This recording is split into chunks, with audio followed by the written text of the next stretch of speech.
Hello guys, it's Ziel Mariano and welcome back to my vlog. So for today's video, isang panibagong loan applications na naman yung i-review natin. Kung saan guys, 120 days nga daw yung kanyang loan term payment. Pero kapag once nga na isa ka na sa mga regular na customer nila or borrower nila guys, pwede mo nang ma-avail yung kanilang VIP treatment kung saan ma-avail mo na yung 180 days na loan term payment. Wow! But anyway guys, last month, almost 2 to 3 weeks yata akong hindi nakapag-upload ng aking vlog. Kaya pasensya sa mga subscribers ko na nagko-comment, nagtatanong sa akin, at sa mga nag-chat sa akin through Facebook na hindi ko nasagot. Kasi guys, sobrang na-busy talaga ako sa business ko sa paggawa ng macaroni in tub, kung saan nagde-deliver din ako guys, Tapos, nagbebenta ako dito guys ng macaroni tub na 40 pesos each tub. Tapos, mga 37 tubs yung mga nagagawa ko. So mostly talaga guys, doon ako nag-focus. At halos hindi ko na maasikaso yung pagbablog ko. At doon nga guys, sa paggawa ko ng macaroni tub, kumikita nga ako ng 400 to 500. Kaya hindi na ako masyadong makapag-focus sa pag-upload ng vlog or makapag-take ng vlog. Dahil masyado na akong na-busy guys sa business ko. Last, nagde-deliver din ako guys, sa iba-ibang barangay namin dito sa lugar namin. Pati na rin sa bayan. So, ayun. But for now guys, mag-update na ako. Sisikapin ko na makapag-update ng aking mga vlog. At makapag-share sa inyo guys, ng mga experience ko about sa mga OLA. Siyempre, yun talaga yung pinaka-main focus ng ating channel. Kaya naman, kung interesado ka pa din sa ating topic ngayon, please keep on watching. Okay, let's go.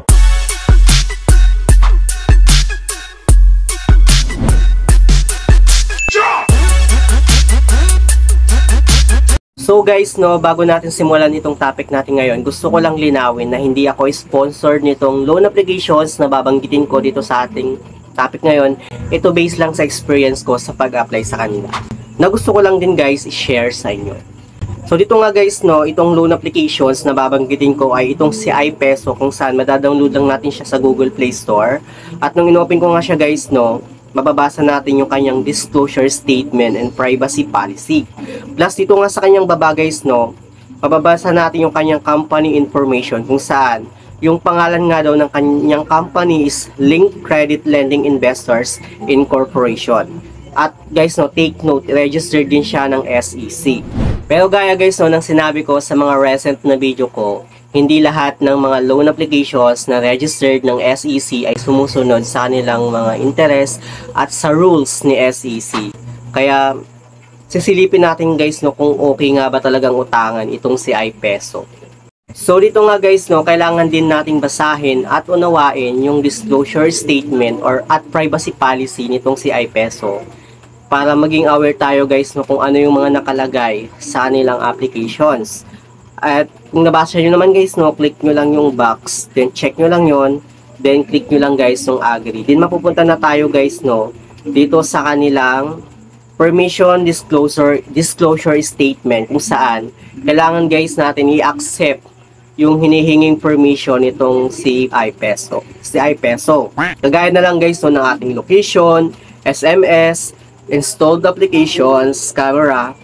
Kasi guys, pag once na hindi natin i-accept, hindi naman tayo makakapag-proceed doon sa kanilang applications. At gaya din guys, ng mga loan applications na dinadownload lang natin sa Google Play Store, syempre, hihingi din guys ng cellphone number itong si iPeso na gagamitin natin sa kanilang applications. At ilalagay lang natin guys, yung verification code na ma-receive natin doon sa number na nilagay natin.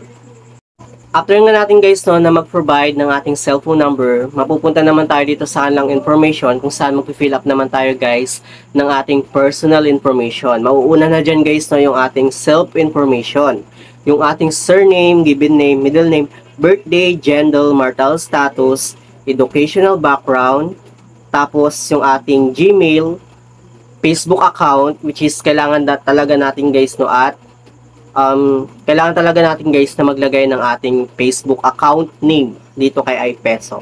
Yung current address natin, yung detail address, residence status, duration of stay, tapos how many bank cards do you have. So yun yung mapipill upan natin guys no dito sa kanilang self-information. Kaya lang naman guys no, required na maglagay ng Facebook account name dito kay iPeso kasi in case guys na hindi ka nakapagbayad sa kanilang loan applications, doon ka nga nila kukontakin sa yung Facebook account. So pag-isipan nyo munang mabuti guys no bago kayo mag-apply sa mga ganitong applications. So proceed naman tayo guys no dito sa kanilang pangalawang applications. Ito yung emergency contacts kung saan kailangan nga nating maglagay or mag-provide ng at least 4 contact reference na gagamitin natin sa kanilang applications. At dito naman guys no sa alang job information, magpapile up tayo ng ating job information.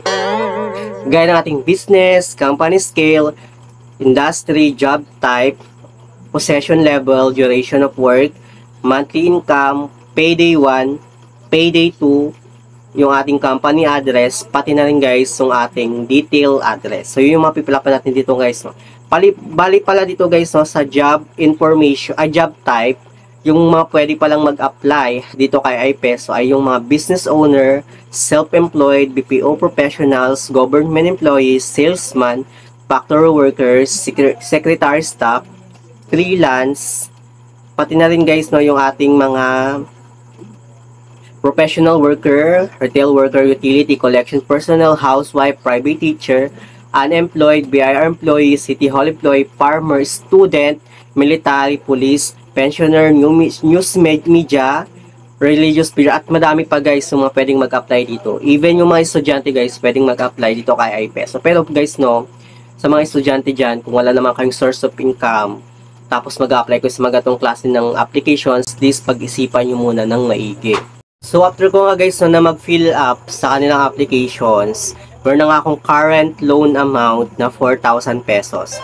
At yung kanyang daily interest nga daw is 0.05% at yung kanyang long term payment nga daw niya is 120 days. So out of my curiosity, gusto kong malaman kung magkano yung ma-receive kong amount kung sakali na i-apply ko nga yung 4,000 na in-offer sa akin nitong si iPeso.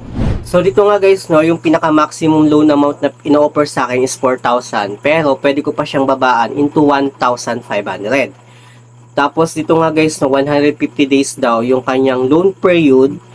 Pero kapag once na isa ka na sa mga VIP customers nila, pwede mo na daw ma-apply yung 180 days na in-offer nila. So click ko lang guys no yung apply now. Then mapupunta ako dito guys sa kanilang e-wallet, change e-wallet account. Kung saan dito guys no, nag-provide nga ako na aking e-wallet account, yung GCash account ko, nilagay ko dito. Then click ko lang guys yung submit. Then after nun guys, makikita na natin dito guys no yung ating loan details. So dito nga guys no sa kanyang loan details, trinay ko lang i-apply yung 4,000 na in-offer sa akin. Makikita natin yung loan period natin, 150 days.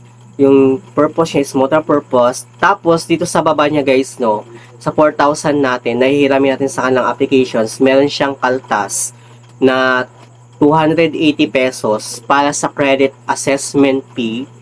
Tapos 600 naman guys sa platform management fee. Tapos 320 sa payment expenses, 25 pesos sa transfer fee. So yung amount lang guys na ma-receive natin doon sa 4,000 na hiramin natin dito kay iPeso is 2,775 pesos. Tapos meron pa siyang total interest na 378 pesos. So, ganun guys, kalaki yung kaltas niya at ganun din kalaki guys yung kanyang interest. So, do you think guys no, mag-a-apply pa kayo sa ganitong applications na halos kalahati na yung makakaltas sa'yo tapos may interest pa? So guys no, pag-isipan nyo munang maigi kung mag-a-apply ba kayo sa ganitong klase ng applications kasi to be honest guys, hindi siya totally recommended na loan applications na pwede nyong lapitan kasi sobrang laki ng kaltas at meron pang interest. At hindi lang yan guys no, bali yung sabi niya dito is 120 days daw yung kanyang in-offer na loan period, pero ang totoo niyan guys no, 7 days lang yung kanyang repayment period. Hindi siya totally guys na 120 days. So wag kayo guys magpapaniwala sa mga ganitong klase ng applications na nag-offer daw ng 120 days, pero ang totoo guys, 7 days repayment lang pala talaga siya. Kaya if I were you guys, no, wag kayong mag-a-apply sa mga ganitong klase ng applications kasi guys, pinapayaman nyo lang itong may-ari nitong loan applications na to. Sobrang laki talaga guys ng kanyang kaltas, sobrang laki ng interest. Hindi siya makatarungan guys, kahit sabihin mo na registered siya ng SEC. So yun lang naman guys, no, sana meron kayong natutunan. Kung sakali na ma-encounter nyo nga itong si iPeso dyan sa Google Play Store, wag nyo lang siya basta-basta i-download. Make it sure guys, no, na nagre-review muna kayo sa mga ganitong klase ng apps para hindi kayo nagsisisi sa huli.